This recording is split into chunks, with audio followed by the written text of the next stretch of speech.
Good afternoon or good evening, wherever you may be listening to us from here on this big, beautiful planet we call Earth. This is Michael Cross here with another edition of Unlock the Door Radio here on UCY TV Productions.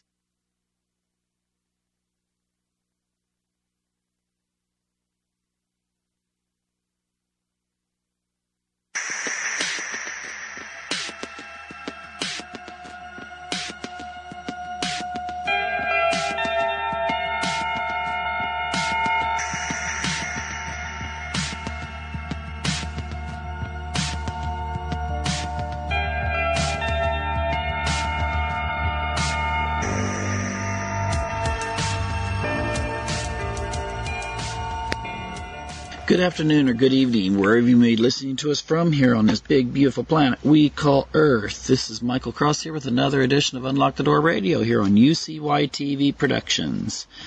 Hey, tonight I'm going to deal with something that, it's mostly centered on male physiology, although of course it does affect women as well. And, that is going to be on the subject of the decline that's being reported in male fertility in the West, in the United States, Europe, and Australia. And I think that there's something that's very important here, and it even has a connection to politics. And I will get into that in just a moment. First, I would encourage people, this is just a little plug here, I'd encourage people to subscribe. If you're listening to this later on YouTube, subscribe to my YouTube channel so you can keep up on shows even when you are not available to listen. And also, on the bottom there, you'll see a link to my official website. Please click that on. Lots of interesting articles there, mostly on psychology, but also on societal conformity and mind control. And lastly, if you like dystopian science fiction,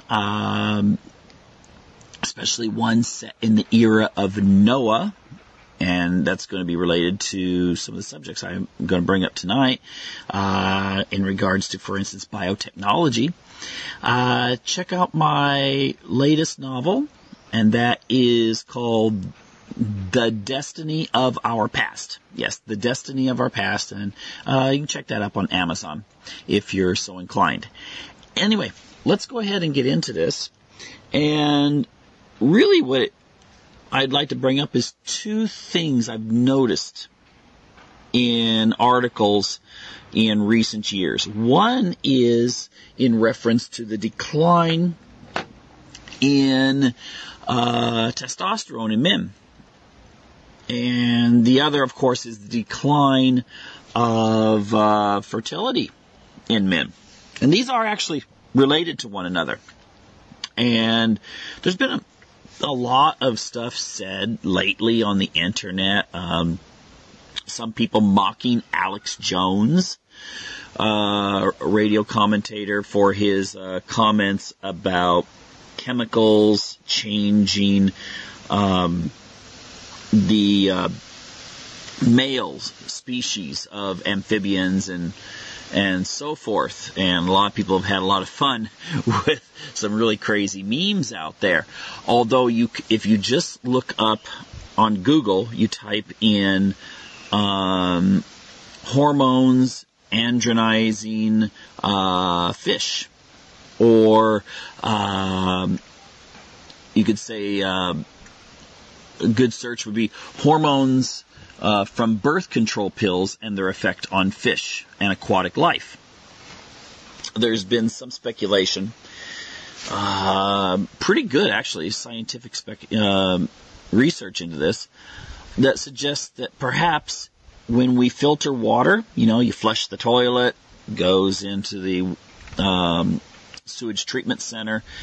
The sewage treatment centers get rid of harmful chemicals and bacteria before they return the water back to rivers and lakes and so forth. However, that treated water does not necessarily treat the estrogens from birth control pills. And so there is the theory that this is the reason why aquatic life, male aquatic life, suddenly has started to show like an androgyny taking place, in which they don't develop fully male characteristics. And there's been speculation, too, that either the water or stuff from plastics, when people microwave products that are in plastic containers, or the lining of cans and so forth, there are some chemicals, bispherols, that can actually retard testosterone in males. And there's people that feel that this could actually have some effect in regards to male fertility, as well as some people claiming it has an effect on behavior in regards to like sexual orientation. And I'm not so convinced of that. But I do think that testosterone can have a huge effect on behavior in both males and females. Okay, you'll generally find that people, for instance, or studies that show this. You can look at your hand. Just stick your right hand on a table and look at the length of your ring finger as opposed to index finger. If your ring finger is considerably longer than your index finger, the one you point with, in case you're confused on that, it generally shows that when you were younger, you were exposed to a great deal of testosterone. And that tends to be associated in both males and females with more competitive, aggressive behavior. And most people think aggression means, oh, well, you're out there punching people out or something like that. Not necessarily. Aggression can mean that you are more competitive. You are goal-oriented. You go out and do things, and so forth. And studies have shown that women, for instance, with a longer ring finger, tend to be better at sports. You may have two women. One of them has a much higher level of testosterone in the developmental phase, and the other one doesn't, and they may be equal in all respects when it comes to physical abilities, but the one that's more competitive will go out and do the extra mile, so to speak, when training, and therefore will become better at whatever sport they strive for. Same with males. Males also tend to have higher sperm counts. And also studies done on like sales, like stocks, stuff like that. Men that have the longer ring finger tend to be better at that than those with smaller. And I'm not going to spend all this time talking about these studies. They'd be very fascinating. But the one thing I do want to note is that testosterone is usually associated with more competition. And there's some interesting things that would suggest that that if you feel like you're successful, you feel like you're winning and so forth, your body produces more testosterone, which means that you will become more focused on winning and more competitive. If you are subject to losing, if you, for instance, I'll give you an example. Let's say you got a couple in which a husband, we'll do this very traditionally, a husband has lost his job. And so the wife constantly is nagging him. What have you done today to try to find a new job? What are you doing right now? You should go out there and do more stuff. Oh, have you noticed the neighbor? He lost his job and had a new job in 2 weeks. You need to do more. And this kind of nagging. You know what the irony of that is? When that takes place, it actually reduces male testosterone. So in other words, he may be sitting there watching TV and a little bit depressed because he doesn't have a job. And then the wife is nagging him, which then sends his testosterone level lower, which means he has less inclination to go out and get the job. Whereas maybe if he was being encouraged, like, hey, the neighbor, he was able to get a job in just a week or so when he lost his job, and you're way smarter than he is. You're much better, and blah, blah, blah.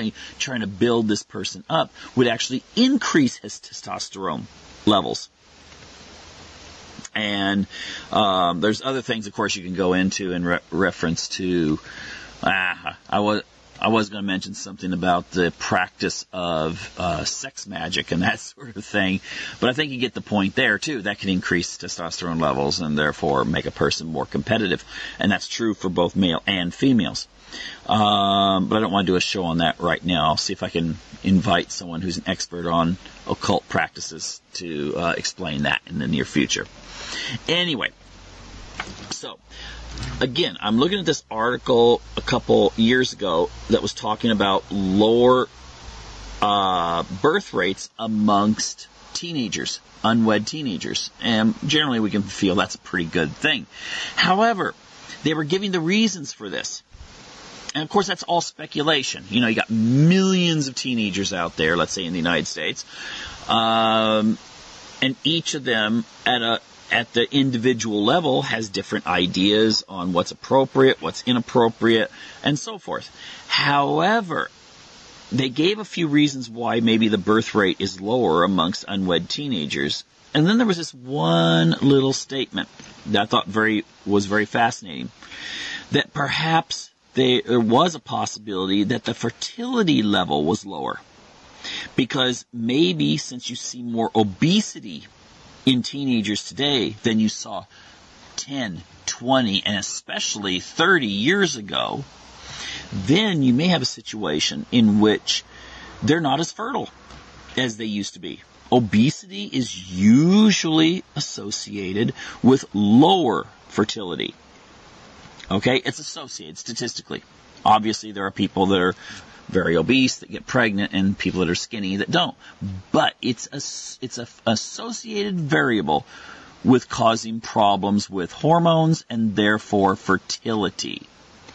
So, this is related there too, because as I'm going to get into, obesity reduces testosterone. And especially in males, that can actually reduce fertility.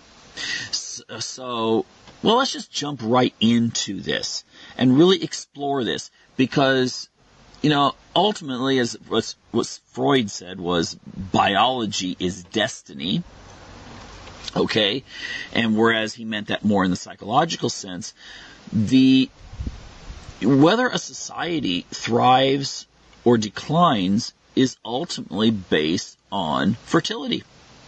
Okay? At the present time, humans are mortal.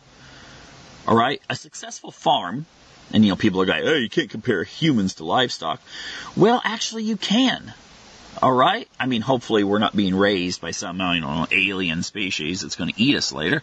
But maybe that's why they're fattening us up. But no, the thing is that you've got, let's say you're a farmer and you've got cattle, and you have another farmer, your neighbor, and he's got cattle, same number, same size of property, but his cattle are way more fertile.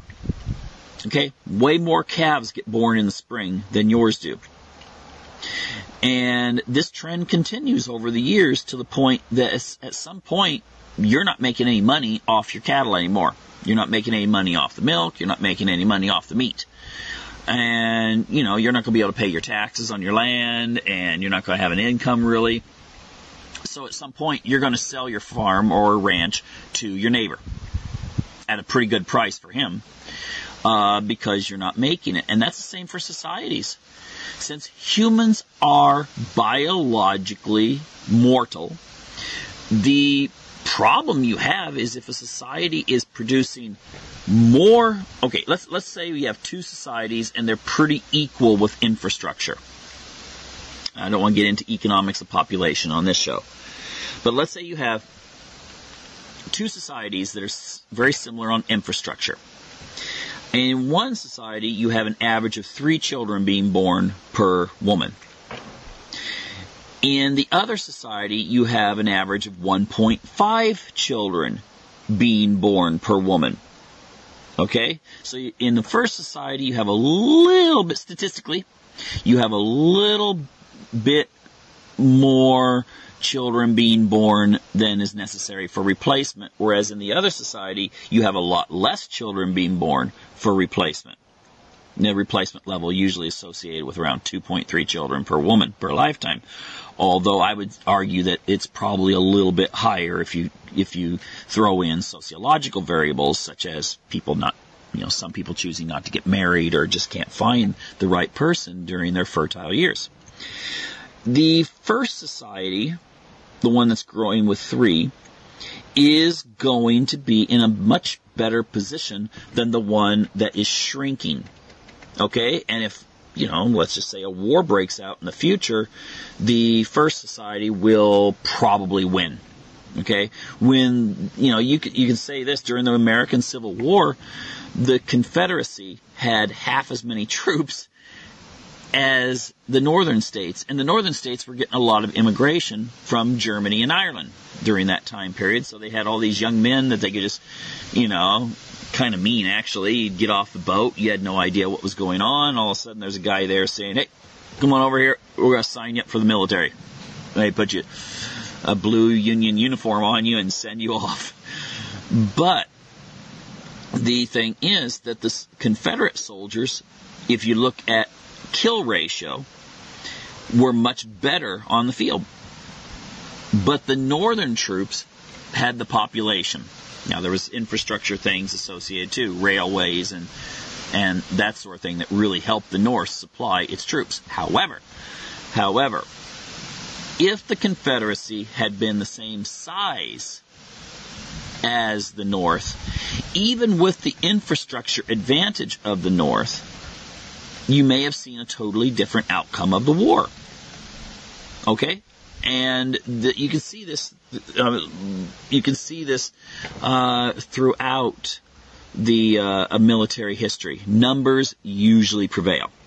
Okay, even if the technology is a little bit better with the country that has the smaller military. If the country that's smaller has a little bit better technology, they generally do lose. They get overwhelmed.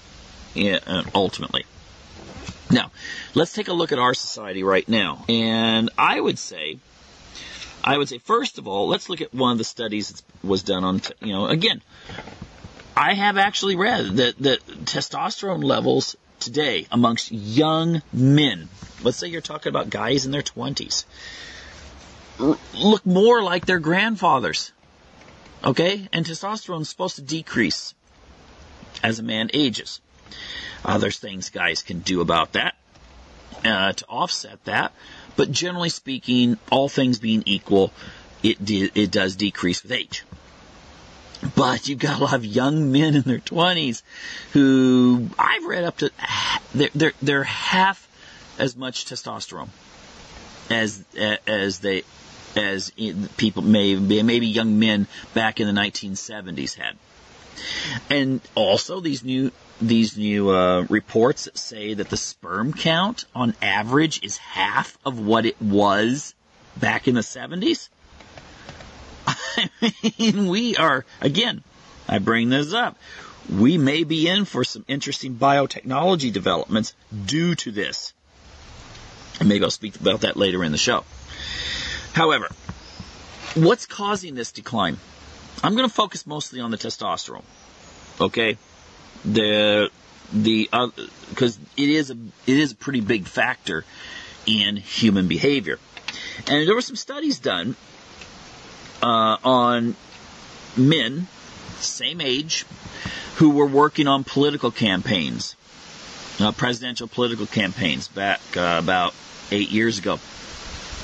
And what they found was that as the night progressed, that election night where everyone shows up and they're like watching, okay, first state has reported who's winning, here's how many delegates. And second state, third state, so forth.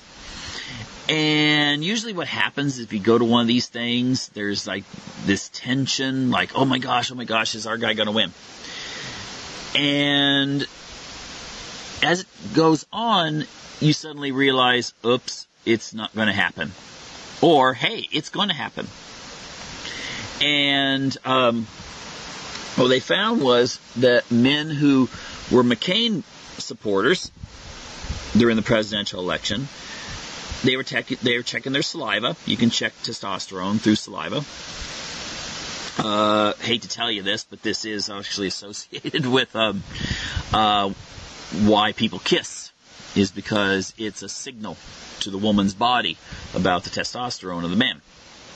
You could look that up, whether that's really the variable or factor or not, I don't know, but that has been actually speculated. And the interesting thing is that the testosterone level either remains baseline or went up for the Obama men, whereas it declined during the course of the evening for the McCain men. And there's been studies done also on rugby players and so forth, in which, again, at the beginning of the game, pretty much equal overall. But then as the game progresses, the testosterone level goes down in the team when they're realizing they're going to lose. And there is actually a speculation as to why this is. If you think about this on the battlefield, if it looks like your side's going to lose, then it's an advantage, actually, evolutionarily, for you to go passive, to give up, to surrender, because you still have a chance of, not winding up dead. You could wind up, let's say during the Crusades, you were losing. You were a European crusader against the Muslims, and your side is definitely going to lose. Well, I guess you could just surrender, convert to Islam, and get married, and, have a family still, pass on your genes. Whereas maybe the men who are like, I'm not going to surrender, I'm going to fight to the death. Well, you died. You didn't pass your genes on. That was the end of you.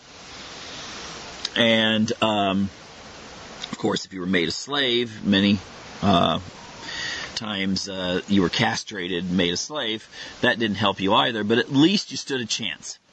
Okay? At least you stood a chance. Germans, Japanese who surrendered to the Allied forces during World War II, they generally survived, went home after the war, and started families. Now, the thing is, this idea of winning that increases your testosterone gives you this kind of ability to finish whatever you're doing, to succeed at a goal. The idea of your testosterone level going down and you going passive is sort of the way of saying, okay, we've done enough, let's surrender, let's, fight another day. Okay?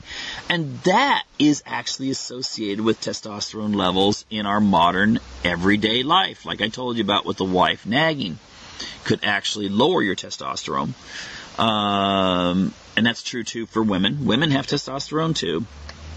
But again, I said I was going to mostly concentrate on men here. But the thing is that if someone's on your case and you feel like a loser, it makes you a loser. Your hormones become those of a loser. And that affects your brain and becomes a feedback loop. Just like if a person's always arguing and yelling, it actually reprograms the brain to always be in this kind of fight mode. Now, of course, it increases the testosterone, but then again, it could actually, maybe not. You could have a situation where you get a negative reinforcement where the person is always yelling and lashing out, but they lose every time. And that would actually decrease their testosterone and also make for a very unhappy person. But anyway, the idea, the things in our society that are decreasing testosterone, I think for one, and again, this is something that the infertility is seen throughout the world. I mean, throughout the Western world, but not in Africa, Latin America, and so forth. And you may be thinking to yourselves, well, it's because they live more natural. No, I've been to Africa. I've been to Latin America. I've been to Asia. They import a lot of food products, you know, for those who are like into the GMO stuff, GMOs and so forth. And so, diet-wise, I don't think you could totally blame this on diet in countries outside of Europe. But there is a different social structure, perhaps, that could actually come into play. And also, affluence brings with it a few other things, like obesity, which is not good either. So, don't immediately dismiss this thinking, well, this is some sort of chemical war on the West. Because many of these chemicals are consumed by people outside of the West. And, of course, don't get this, people still have this notion that they don't produce things in other countries. And they do. Okay?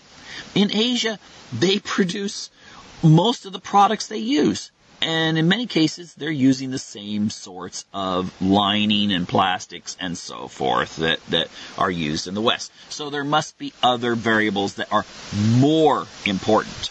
So the one you could say is that we have a society where, you know, people don't feel like they win anymore. And think about that. Everyone gets a trophy. We have a situation in which we award people and say, hey, here's for effort. Well, that takes away from actual winning. Now, you may say, but that means only a small percentage of people win. Well, that was the whole point of it, wasn't it? That only one person wins in PE, whoever makes it across the finish line first or achieves a certain goal.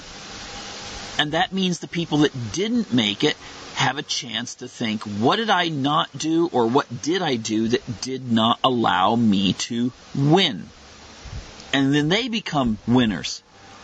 All right? A lot of times people on the left, they look at things like the finish line has to be fair and equal. Well, if you do that, then there are no winners and you may as well not even compete. I mean, seriously, why should you? Why should you get out there and be in a race in which, I remember this the other day. I was out running, a long run. It was really hot outside.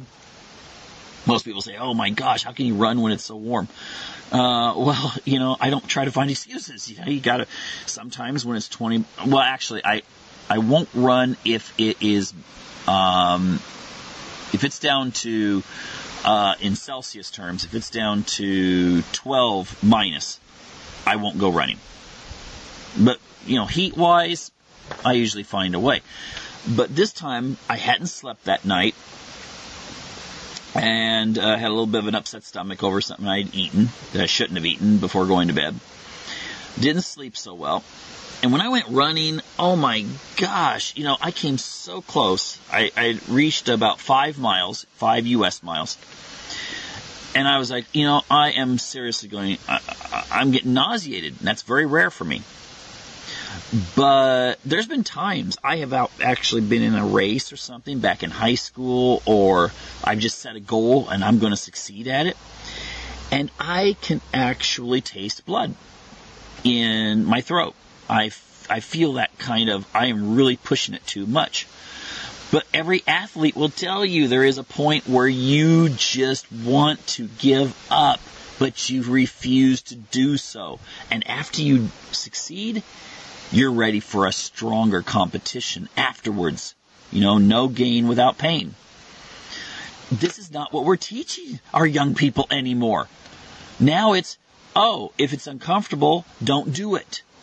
And we either teach that directly or we teach it indirectly. And this is going to have a massive impact on whether they actually feel they can win or not. And also, since our economy still favors those who do succeed, then what can happen is depression, anxiety, and so forth, when they know what they need to do to make it, but they just don't have the drive to do it. Okay, I hear parents all the time talking about this. My kids, I don't know what's wrong with them. They can't succeed at school. They can't this and this and this and this. They're always on their iPhones and computers and so forth, gaming and socializing and social media. Well, you know what? Because gaming and social media offer immediate rewards. They feel like they can be a success in the virtual world. Whereas in the real world, it takes a lot more effort, and it's not always as easy. And, you don't always win just because you do it all right. It's unpredictable. But that's the real world. That's where you have success. It's like if you, we're training kids that if you take them out into the woods and there's no food and you get stranded and you have a fishing line, they throw the hook in with the bait, wait for a few minutes, no bite, and they give up. It's like, well, I guess I'm just going to starve. Now, I talked to someone who recently, she said, very educated woman. She said, if there really was some sort of collapse of society, I would just go and sit down and die. I wouldn't fight. And I'm like, what? Now, maybe when society does collapse, or if it does, she'll have a change of heart. However, there are a lot of people that is, that you have fight, flight, or give up. And we are training a generation of give-uppers. Okay? And that's going to decrease testosterone. I sometimes wonder, and I'm going to get into this in a few minutes, I sometimes wonder if the reason why so many people become obsessed with pornography, both men and women, is because it actually does increase testosterone when someone's viewing it. It's not, I hear people say, well, it's like a drug. Well, no, it's not a drug, but there are many chemicals produced in your body that actually are feel-good chemicals. Like when you go running after you hit about 1 mile, that's when all of a sudden it's like, hey, this is fun. But maybe the first mile, it's like, oh, this is, am I going to be able to do this? And then after a mile, it's like, hey, I wonder how much time I have. I'd like to go, do a few extra miles today. Because your brain produces endorphins. And also your body is producing testosterone. So it's a very positive feedback loop. More running, less pain, more pleasure. All right? And for those that don't run, they're going, oh my gosh, you're a sadist. How could you, or a masochist, how could you say running is pleasure? It is. It really is. Those of you who run know it is. But the thing is that this is, oh my gosh, this is something we're not teaching our kids anymore. And they're going to find maybe substitutes. And maybe pornography's not just the whole idea that sex is fun and interesting and they have curiosity, but maybe they're being obsessed because it's giving them that positive biochemical feedback. And again, there's only a small percentage of people that are addicted to this stuff. I am so angry when I hear people say that just because someone looks at something, they're addicted. That's like saying, I know Charlie, he drank some wine on Christmas, and he normally doesn't drink, so he's an alcoholic now. Even though Charlie didn't actually even get drunk that day and hasn't drank for about 3 months. Oh, he's an alcoholic because he used it. That's just stupid. So anyway, on with a few things. First of all, let's just go through some of these things here that I think is decreasing testosterone in the West. Okay, first is obesity. Okay, I've already talked about the idea that physical activity increases your testosterone level. Okay, when your body's repairing itself after exercise, it's producing testosterone. You may feel tired, but it's building your body. All right? So exercise increases testosterone levels. Obesity, on the other hand, decreases testosterone levels, particularly in men. Fat you get on your stomach, that belly fat, A lot of guys joke about it. Their six-pack, so to speak. And I'm not talking about the six-pack as in flat stomach, but the beer belly aspect of the six-pack. And they'll pat it and take a pride in it. Well, I hate to say this, but that fat is associated with producing chemicals that offset testosterone. It is. And so obesity can affect both male and female fertility, but when it comes to just testosterone in and of itself, it's a huge impact on men.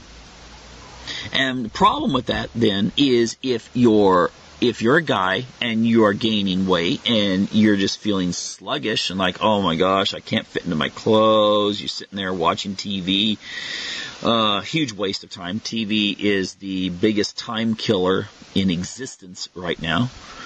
But your body's going, oh, I'm tired. Well, that's because you're not producing testosterone. You're producing other chemicals that's offsetting it that actually slow you down. Because in reality, humans do have a biological reason to relax. Because food was never as plentiful as it is today. All right? So the idea that you would eat and then go out and exercise or do something like that would be foolish. It'd be like, well, my gosh, we just barely have enough food for the winter and you're out there jogging. You're wasting your food. Well, in times past, that would be true. Slowing down for the winter would be a good idea. But now, we could slow down all the time because we have that food. And so, really, obesity, getting yourself in shape is probably, if society did it in general, if everyone was exercising at the same levels that they did back in the late 70s up until the late 80s, if our exercise levels were the same, I think you would see an increase in testosterone amongst men, especially, and you would also see probably an increase in the fertility. All right, so that's a biggie right there.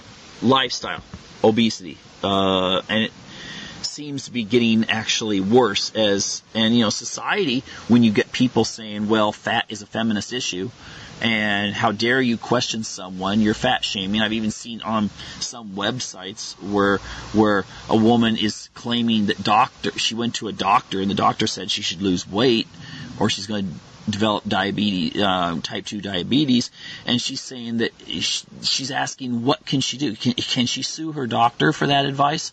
Because he was fat shaming her. I mean, this is not a very good thing when we get into a society that's actually going to start saying that obesity is in some way some sort of expression of equality or something. No, it's not.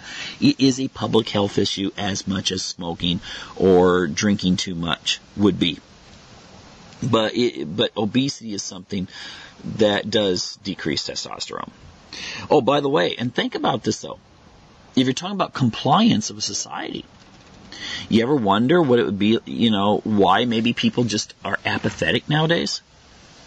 Remember what I said about the study that was done on the voters? That as the testosterone goes down, they're going to become a little bit more passive as a result of the rugby players, that sort of thing. Maybe we're seeing a lot of passivity in our political structure today because of a decrease in testosterone. Think about that for a moment. I hear people say, would people have put up with such and such if this would have happened 30 years ago when they talk about politics? The answer is, I don't think so. So I would say no. Could one of the reasons be a decrease in the overall testosterone rate in the population? Think about that for a moment. And then you think, well, maybe there's a conspiracy there, get everyone overweight, so A, you depopulate, and B, you have a more passive population. Who knows? Anyway, I said the exercise thing. And that's related to stress. Stress decreases testosterone. It also decreases fertility. But exercise increases testosterone, and it actually decreases stress. If you've got a woman, two women have the same job. One of them, and let's say it's a very high-stress job, one of them follows a regular exercise program and the other one doesn't. The one that follows the regular exercise program will actually be able to alleviate some of that stress, if not most of it, when she gets off work through going out there and doing something. The other one goes home and is still stressed. Still like, oh my gosh, how am I going to get this through this period right now? We're having to do this and this and this and this and this, and I just can't keep up. Well, then that creates, again, that negative feedback loop in which you convince yourself that you can't win. And therefore, you're conditioned to lose and to fall behind. So exercise actually would be, or if people would exercise more, they would be much better at whatever they do. Plus, they would have their hormones back in balance. Okay, let's go get controversial here. Goes back to what I was saying about the pornography. It has been shown that both men and women, whether they're engaging in frequent sex or they're even just thinking about sex, their testosterone levels go up. All right, I've heard, I don't know where I read this, so I'm not going to say, oh, this is a definitive proof, but I did read somewhere that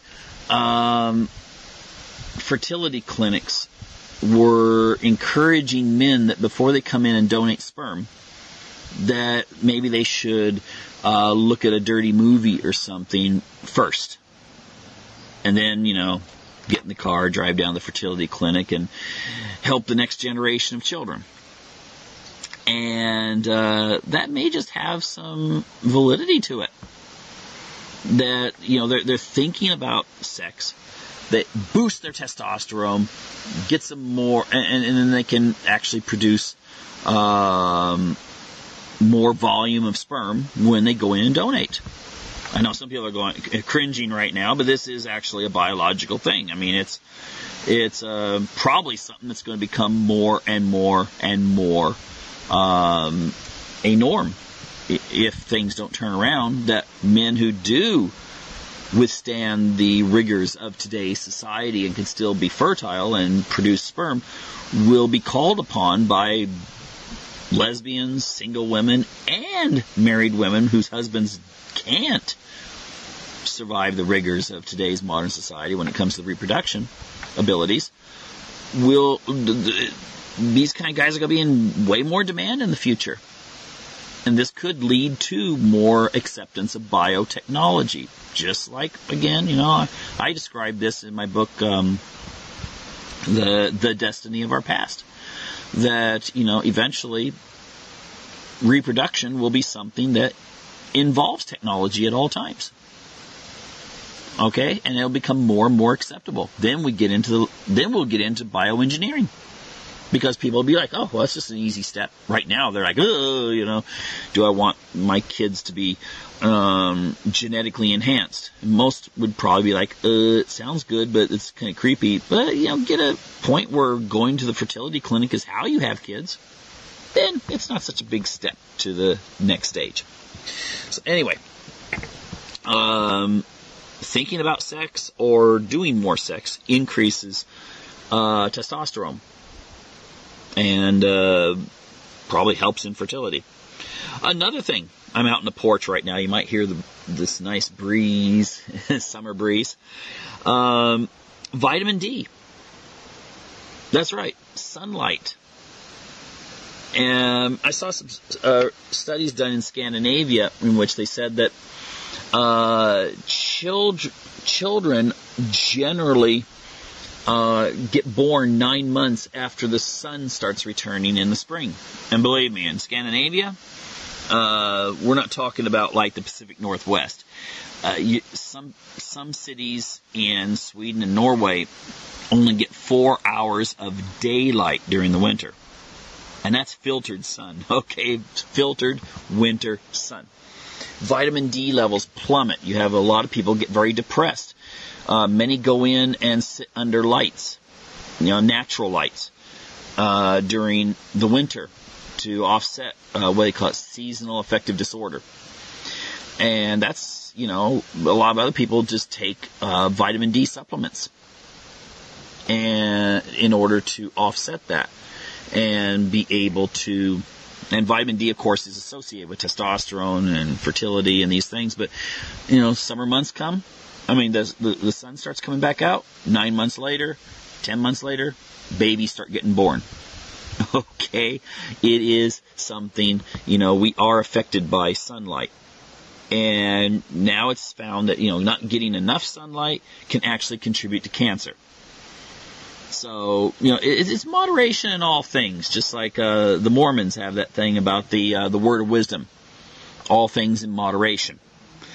And sunlight, too much sunlight, that's not going to be good for you when it comes to your aging of your skin as well as skin cancer.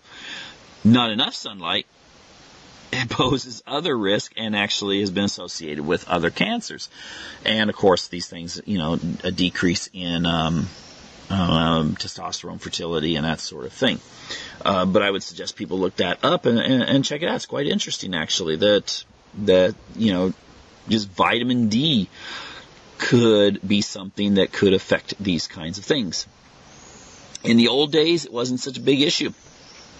Because you worked out in the field. But nowadays, people work in offices. They work in places where if you were a vampire, you'd be under no threat whatsoever of dying by getting hit with a ray of sunlight, because you don't get rays of sunlight. So I encourage people to look into that whole vitamin D thing and sunlight and so forth. Now, sleep. Again, we have a society in which sleep disorders are on the rise, and a lot of that has to do with stress. It also has to do with the fact that we have constant stimulation. Okay, anyone who has teenagers knows this. Oh my gosh! Just a few years ago, MSN Messenger was the problem, because they would be on. It's Messenger, right? You forget after just a few years, things get, seems like ancient history. Where you get on and type in something, then your friend would type a response and back and forth, and they'd have like a laptop or a regular stationary computer, and you'd be like, don't you have school tomorrow? And it's like midnight, and they're like, yeah, Dad, don't worry, I'll get off right away. And no, they don't get off right away, because they want to hear what their friends are doing. It only takes one friend to still be up, and they're wanting to stay in there. They don't want to be like, okay, I got to go to bed now. That's kind of uncool to be the one that says you got to go to bed. So that was bad enough, but now with iPhones and so forth, smartphones, you can sit there and lay in the bed, and it's just constant stimulation. And then they put the phone down next to you, and then, you're almost asleep, and suddenly, beep! Oh, one of my friends is trying to get in touch. And you respond. You put the phone down. 10 minutes later, they respond again. And it's not just teenagers, okay? There's plenty of people that are of all ages that are caught up in this. That's a problem. That's a problem that has to, be alleviated, because, again, it is contributing to a decrease in natural hormones. Now, diet, I'm not one of these strict people on diets.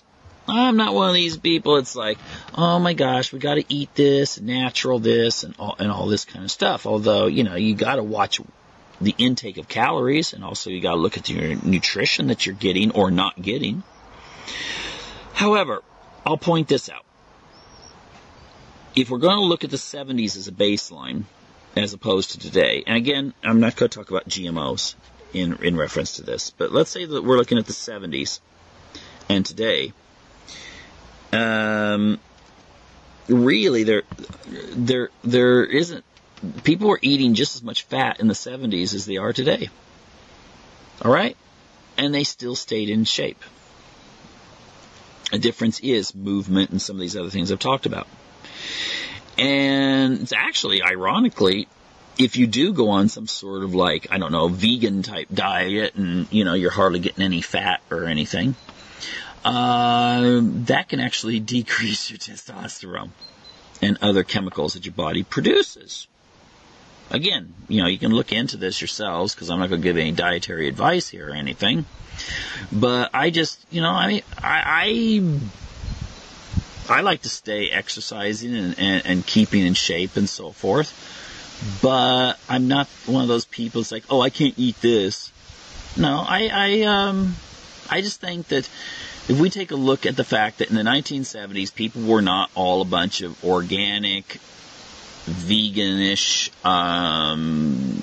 type people, and yet, testosterone levels were higher, fertility was higher, obesity was much lower, people were less stressed. Okay?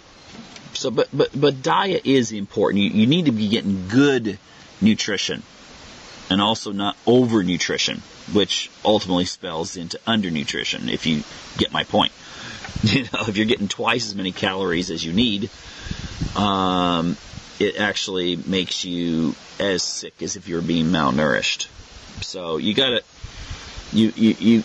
have that moderation in all things. Now, the other thing I'd point out earlier, win. Or at the very least, act like a winner. That increase, just the mere fact, I've heard this. If you take up more space, and this is true for men and women, it's none of that, thing sometimes feminists complain about, manspreading or something like that. And at the same time, they'll say, well, this is not meant to, if the person is obese.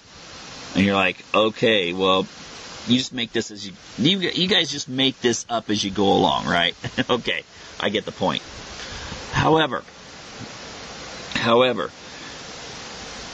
if you're like all bundled up, you fold your arms, you're just crouched when you talk to someone, as opposed to, being kind of spread out with your arm out and, just taking up more space, that's actually been associated with increasing your testosterone. Males and females both. Because like in the animal kingdom, you make yourself look like you have more volume in order to scare off a predator. And that takes some courage. I've seen mice stand up to cats, and by doing that, stand up on their back legs and then just kind of spread themselves out. Makes it look like they're more vulnerable, but at the same time, the cat, in their mind, because it's not a very big brain, some cat lover's going to be really upset with that, but it's true, can interpret that as, oops, it's a bigger prey. I got to watch out. Maybe I should leave this one alone. So, I think all animals do that. Humans are no exception. You go into a job interview and you're all like, closed in. The boss gets the idea you're vulnerable. If the boss is trying to hire someone who's going to be dynamic and strong, then you're making yourself weak in that respect. Versus if you're taking up a little bit more space and you're being more confident, well, it's going to make you more confident. It's going to give you more of the hormones that make you confident. So it's the positive feedback loop. So you can look that one up as well. And even thinking you're a winner. Okay, even in your mind, you may not be winning, you may be losing. You go out there, you're a student in PE, and you're just not as fast or as strong as the other students. But you're thinking to yourself, but you know what? I'm better at this than they are. That'll increase your testosterone. Okay? Which can lead to you becoming faster and stronger. So, that's another one you should look into. Our society is, again, I'm going to go back to this, our society is taking away a lot of the opportunities for people to be winners, to feel like winners. Our television shows put us down. We watch TV shows that mock our particular race or ethnicity or economic status, and it's true for every race ethnicity, and economic status. And people think, well, it's funny. I can laugh at that because it's sort of true about my this or this or this. But at the same time, the mere fact you're being mocked makes you feel lower. Okay? You may get a laugh out of, look at that father. His wife just owns him all the time. He's so stupid, and you laugh at it. But at the same time, you're going to start imitating that behavior that the negative stereotype is portraying. And you're going to, become kind of weak and so forth. So and TV presenting women, many ways, being anxious and neurotic in programs. Again, it's mocking you. You're being mocked, especially in reality shows where they choose people based on certain criteria and who they're going to reach and what message will go out. It's fake. But it also is having an effect on your mentality and your psyche. Think about if you were a writer for a show, how you would present people around you in your race, religion, ethnicity, economic status, or so forth, or gender. Would you do it the way they do it on TV? Of course you wouldn't. So therefore, our society is, in a way, constantly telling us we're losers. The TV box. You're a loser. Movies. You're a loser. You're not pretty enough. You're not rich enough. You're a loser. That is the message. If that's the message, turn it off. All right? Or watch something that at least will be more conducive towards a winning character.